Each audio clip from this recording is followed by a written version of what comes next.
下岗两个人一组来到艺术海沙屋，甲接受土壤异化影响的加深引导。日前经过安南区公所初评，同时处主嘛找厂商报价，上午下岗需要再出来评估把关，因为毕竟政府资源有限，嘛要承认每一笔民间关键的救助金专户。以该服务的上迫切需要，就是牢固厂民的精神，换掉有危险性的总开关定线路。以及已经强要落落来洗手台啊！其中对着社工单身上来讲，对协助个案脱离经济困境，接处理动保护家庭暴力案件，一直到灾害防救的业务，每一阶段的经历，会感受需要帮助的太济，就是尽全力资源，将资源分配到上需要的所在。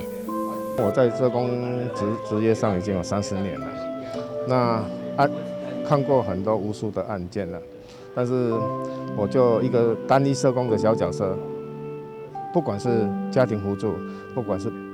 保护案件，只要我遇到的案件，我认为它是真的是需要我们政府的协助，我会运用所有的资源来全力的协助，做好每一个个案服务。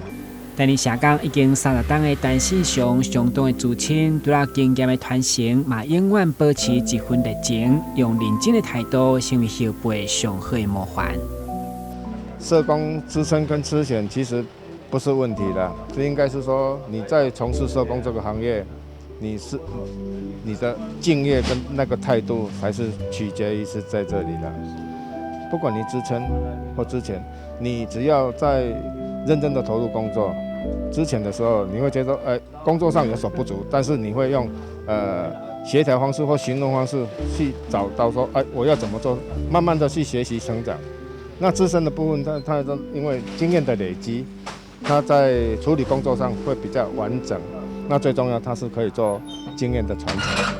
4月2号就是社工日，今年110年全国社工专业人员的选拔加表扬推荐，但是上的协办资深敬业奖相当难能可贵。台南新闻管制何乔邦采访报道。